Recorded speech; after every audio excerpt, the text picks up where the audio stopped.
नमस्कार. बालविश्व मराठी बेबी वर्ल्डमध्ये सर्वांचं मनापासून स्वागत. बाळाला सर्दी, कफ, खोकला होणं ही खूप सामान्य गोष्ट आहे. वातावरणामध्ये बदल झाला, सर्दी झालेल्या व्यक्तीच्या बाळ संपर्कामध्ये आला, पाण्यामध्ये बदल झाला किंवा थंड पदार्थ बाळाच्या आहारामध्ये आले की बाळाला सर्दीही होतेच. सर्दी झाली की छाती कफाने भरते, नाक कोंदले जाते, छाती घरघरते, श्वास घ्यायला त्रास होतो. बाळ दूधही व्यवस्थित पित नाही, मोठी मुलं व्यवस्थित खात नाहीत, व्यवस्थित बाळाला झोप लागत नाही. अशा वेळी बाळाची सर्दी कमी करण्यासाठी उपाय करणे अत्यंत आवश्यक असते.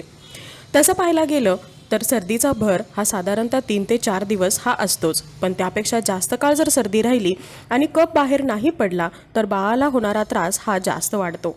शिवाय वारंवार बाळाला सर्दी होण्याची सुद्धा शक्यता असते.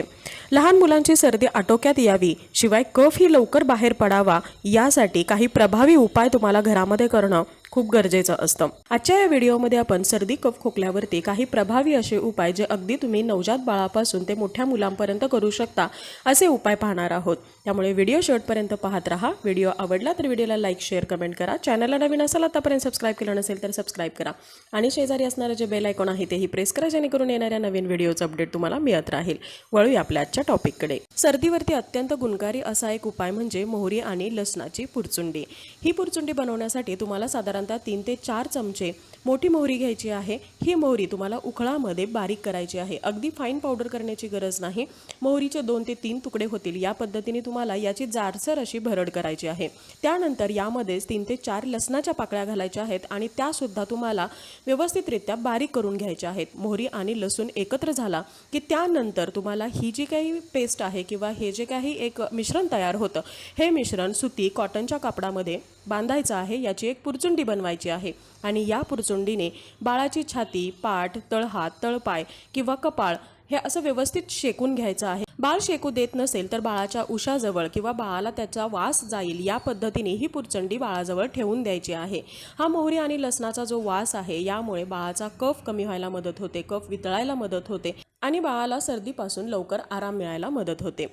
त्यानंतरचा दुसरा उपाय म्हणजे वेखंड पावडर.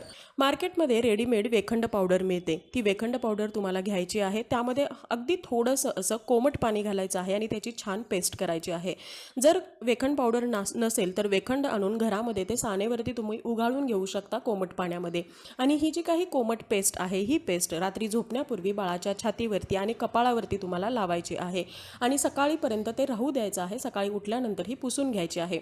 तुम्ही पाहाल की बाळाचा कफ आहे हा शी वाटे किंवा बाळाच्या उलटी वाटे बाहेर पडेल. शिवाय बाळाला यापासून खूप आराम मिळायला मदत होईल. बाळाची सर्दी लवकर कमी व्हायला मदत होईल. त्यानंतरचा पुढचा उपाय आहे ते म्हणजे ओव्याचा शेक देणं. एका कढईमध्ये साधारणतः 4 ते 5 चमचे ओवा घ्यायचा आहे आणि या कढईवरती झाकण ठेवून गॅसवरती हा ओवा थोडासा गरम करून घ्यायचा आहे, जेणेकरून ओव्याची वाफ जी आहे ही कढईमध्ये साठली जाईल. त्यानंतर बाळ जिथे झोपलेला आहे त्या रूममध्ये ही कढई उघडी करायची आहे, जेणेकरून या ओव्याची जी वाफ आहे ही बाळाच्या श्वासाद्वारे नाकावाटे बाळाच्या छातीमध्ये जाईल. बाळाचा जो कफ आहे हा कमी व्हायला मदत होईल, सर्दी कमी व्हायला मदत होईल. ओवा हा थोडासा तिखट असतो, त्यामुळे ही जी वाफ घेताना बाळ शक्यतो झोपला असेल तर बाळ हा इरिटेट होणार नाही. ओव्याची वाफ बाळ घेत नसेल तर तुम्ही पाण्याची सुद्धा वाफ देऊ शकता किंवा नॅब्युलायझरचा सुद्धा वापर करू शकता. त्यानंतर अत्यंत प्रभावी असा उपाय म्हणजे जायफळाचा लेप. थोड्याशा कोमट पाण्यामध्ये तुम्हाला जायफळ हे सानेवरती उगाळून घ्यायचं आहे आणि त्याचं एक छान अशी पेस्ट बनवायची आहे. ही पेस्ट साधारणतः बाळाच्या छातीवरती पूर्णतः लागली जाईल किंवा पुरेल अशा पद्धतीने एवढ्या प्रमाणामध्ये तुम्हाला हे जायफळ उगाळून घ्यायचं आहे आणि त्यानंतर बाळ रात्री झोपण्यापूर्वी ही कोमट असलेली पेस्ट बाळाच्या छातीवरती लावायची आहे. एक हलकासा थर बाळाच्या छातीवरती लागला जाईल या पद्धतीने तुम्हाला हा लेप बाळाच्या छातीवरती लावायचा आहे. छाती उबदार राहील या पद्धतीने बाळाला झोपवायचं आहे आणि सकाळी उठल्यानंतर हा लेप पुसून घ्यायचा आहे. तुम्ही पाहाल की बाळाची सर्दी ही कमी होईल. त्याचबरोबर हा जो काही कफ आहे हा बाळाच्या उलटी वाटे किंवा शी वाटे बाहेर पडेल आणि बाळाचं नाक हे मोकळं व्हायला मदत होईल. बाळाला रात्रभर शांत झोप सुद्धा लागेल. बाळ जर ब्रेस्ट फिडिंग घेत असेल तर त्यावेळी आईने तिच्या आहारामध्ये सुद्धा वनौषधींचा काढा घ्यायला हवा. हा काढा कसा बनवायचा आहे याची रेसिपी याआधीही आपण चॅनलवरती पोस्ट केलेली आहे. थोड्याशा पाण्यामध्ये म्हणजे साधारणतः अर्ध्या ग्लास पाण्यामध्ये तुम्हाला तुळस, दालचिनी, काळी मिरी, त्याचबरोबर थोडीशी लवंग, थोडंसं आलं आणि हळद हे या गोष्टी एकत्र करून व्यवस्थितरित्या उकळून घ्यायचं आहे. आणि हे जे पाणी आहे सकाळी उठल्याबरोबर किंवा संध्याकाळी झोपण्यापूर्वी आईने तिच्या आहारामध्ये घ्यायचं आहे. या सगळ्या वनौषधी लहान बाळाची सर्दी कमी करण्यासाठी खूप जास्त फायदेशीर आहेत. बाळ जर 2 वर्षापेक्षा मोठं असेल तर त्या बाळाला सुद्धा तुम्ही हा काढा 2 ते 3 चमचे दिवसभरामध्ये देऊ शकता. तर असे काही प्रभावी उपाय आहेत की जे उपाय बाळाची सर्दी, कफ, खोकला कमी करण्यासाठी खूप जास्त फायदेशीर ठरतात. तुमच्याही बाळाला जर सर्दी झाली असेल तर हे उपाय जरूर ट्राय करा. आय होप आजचा व्हिडिओ तुम्हाला आवडला असेल आणि हेल्पफुल ठरला असेल. Thank you so much for watching this video. Bye bye. See you soon with new topic.